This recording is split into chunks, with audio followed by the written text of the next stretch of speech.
Okay, cluck cluck chicken lady here. So we're candling the bantam eggs. This is day 7. So we should be able to tell if the ones that I wasn't sure at day 3 were fertilized or not. We should definitely be able to know that by now.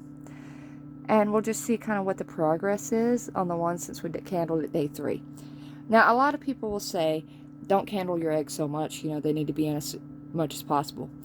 I tend to agree with that, but as long as I'm kind of quick when I do it, I really enjoy looking at the inside of the eggs, so I do it more often than a lot of people do. So we're going to check. Let me turn my light on. There we go. Let me see. Yes. So I am in a dark room in my basement. That's the best way to do it. A little bit crooked the way I've got it set up, but it'll work. Okay, so I did put the ones that I thought might be unfertilized right up front. So, okay, do y'all see this? And this? Now that's a quitter. That's what we call the red blood ring. Some people call it the ring of death.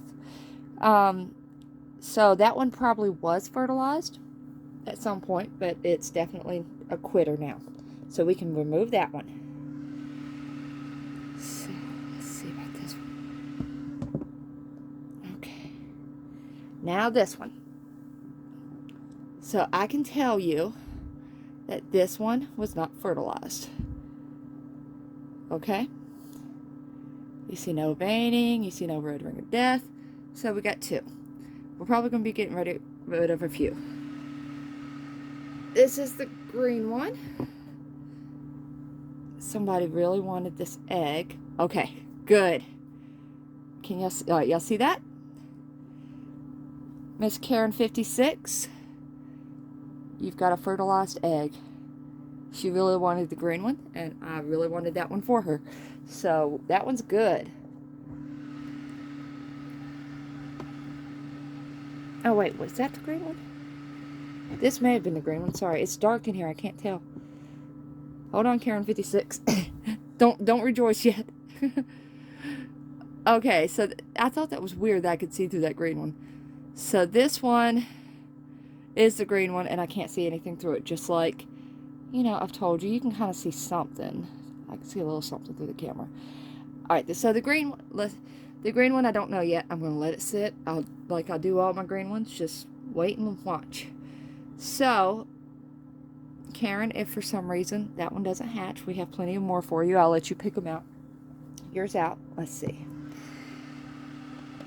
Okay. I believe this was one we were not sure if it was fertilized or not.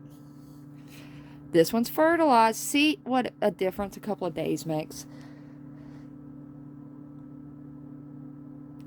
So that's why I told you that I was going to leave some in to see how they do. You can't always see it day 3. Most people would never even candle at day 3. I just was impatient. So, that one's good. Good. Okay. Let's see. I think I just did this one. So my air sac is very small, as you can see. Those will get bigger. That's a very good, strong little chicken right there. So, a lot of people kind of laugh at me because I call it baking the eggs. And you have to turn eggs to make sure that they bake evenly on all sides. Yeah, beep. Okay, so this is one I wasn't sure was fertilized. And I'm going to go ahead and say that is not fertilized. There's some parts you can't see through. But you would be able to see something. Because I can see through some parts. And I would be able to see some veins. So that's a not fertilized egg. Okay. So let's try this one. Okay, this one's a dark one. Let's see. Okay, I can see something. It's dark. Y'all might not be able to see. Right there, I see a little baby moving around. Oh, yeah, you can see it pretty good in the camera. Good. So, yeah, you have to turn these things at least, they say 5 times a day. I probably do it a little bit more. So, let's see. This one. Oh, yeah. Got a baby in that one. Right there. Now, okay, I'm going to tell you right now. You see how this air sac right here is not, like, perfectly even? I'm going to keep an eye on that. Because you can have an air sac kind of rupture before you should. So, and I forget the term for it. You know, I'm still a new chicken keeper myself. I don't remember all the terms. I will be keeping an eye on that air sac, though, to make sure. There are things you can do to, you know, fix that.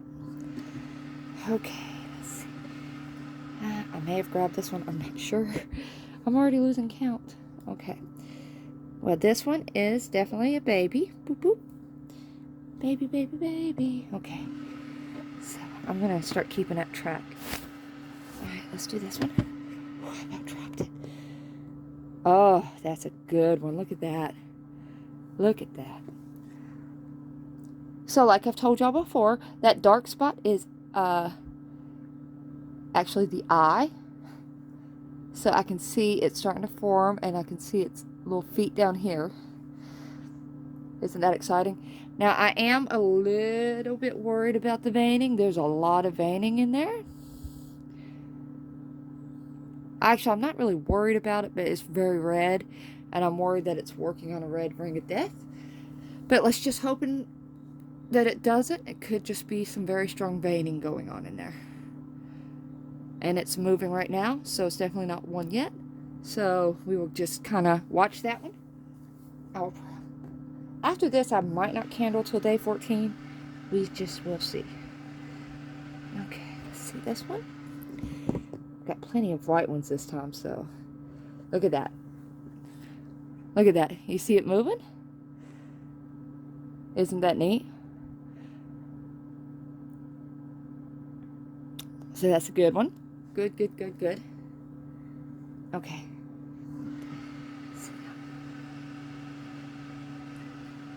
Okay.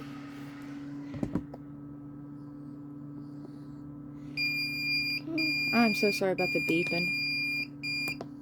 Okay. So we got the veining. We got a little baby in there. Moving, dancing. So far I've got 3. I've got one that was just a quitter and 2 that were unfertilized. I've got a green one that I'm still not sure of, that I'm just going to let go. Yes. So you see how this air sac is like perfect and how it wasn't the same on that other one? So that's why we're keeping an eye on the other one. But you know what? I honestly, most people tell you it's not too big of a problem. Okay. Got the baby right there. Got more veining. If y'all ever get sick of me candling eggs, just let me know. I'm still going to candle them. I'll just, like, not record it. I just think it's fascinating.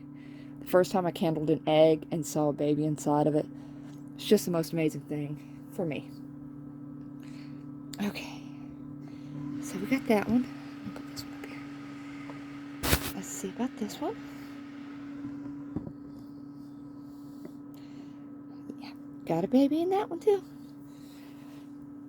Now, we probably won't lose any. We could lose maybe one between here and lockdown. But a lot of times, if they make it this far, the next stressful part for them is going to be lockdown. It can be a very stressful time for baby chickens. You really have to have the perfect humidity and perfect heat during lockdown. So.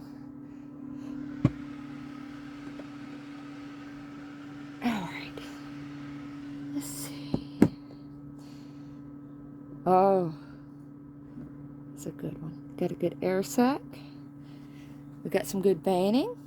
We got a good little baby in there moving.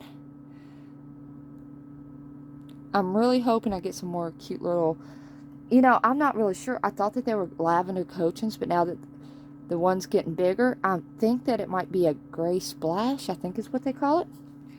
You know, I know kind of what she has, but I don't know what their eggs look like. So honestly, when these hatch, I'm going to be just as surprised as y'all to see what they are. I'm sure I'm going to have some, ew. Yep. That's a quitter. That's a recent quitter because you can still see the baby inside. But do y'all see that red ring? Now, when they quit, their body slowly absorbs into the rest of the inside of the egg. So if I left that in there, all of this would just absorb into the egg. I'm sad about it though. It's still sad because that one actually was a recent quitter. So you can actually see it right there. Now there are many reasons why that could be. It could be genes, genetic. You know, maybe the parents aren't great at reproducing. Could be something like could be something like contamination. Eggs are porous. They can be contaminated. You know, there's a number of things that it could be, but that is sad. So I got 4 now. That's out, which leaves me 12 bantam eggs. Yay!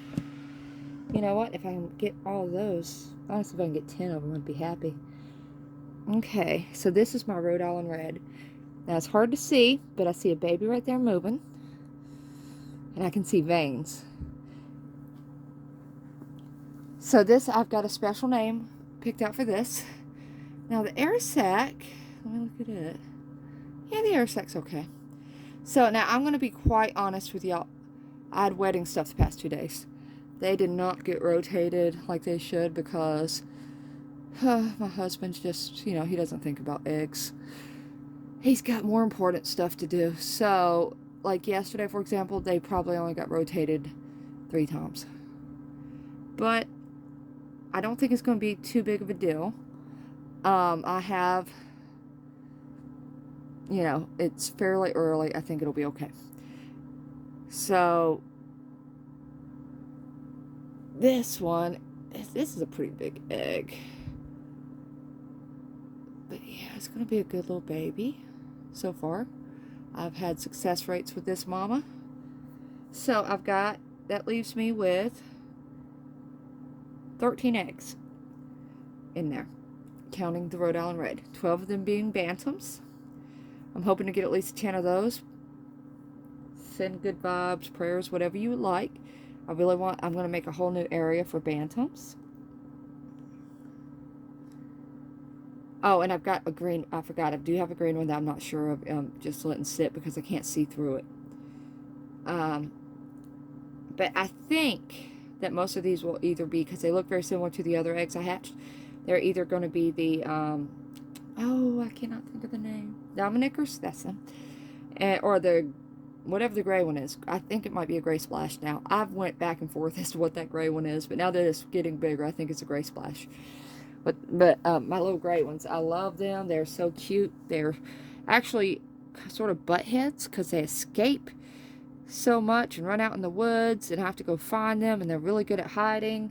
And when I say escape, you know, I put them in the run at nighttime so animals don't get to them, and apparently they don't care about protection, so they just run out. So I have a love-hate relationship with them. I love them because they're so stinking cute, but I sort of hate them because I'm always having to go hunt them down. And honestly, if they were some of my other chickens, if they were like an olive egger or an Easter egger, I'd be like, you know what? You just stay out in the woods. Come back when you're ready. But honestly, the olive eggers or Easter eggers, they'll be able to protect themselves better than the little ones. So, anyway, so we got 13 eggs in there. 12 for sure good. We got a green one that we can't see through. Like I always say, I just let my green ones go. Karen, if the green one doesn't hatch, we would gladly pick you another one. Also, let me give a shout out to my nephew and niece, my great nephew and my great niece. I have 2 great nieces. Declan is my nephew, and my 2 great nieces are Aubrey and Sophia. They think it's so cool that I'm on YouTube. I'm the cool aunt because I'm on YouTube. I'm a great aunt. Yes, I'm old. I always say, I told them when my nephews and nieces started having babies, that I am too young to be a great aunt, so I would just be a terrible aunt. So I called them my terrible nephews and nieces. But they just saw, it was so cool when I saw them yesterday at the wedding that I was on YouTube, and I told them I would give them a special shout out, and maybe I can name some eggs after them. All right, cluck cluck.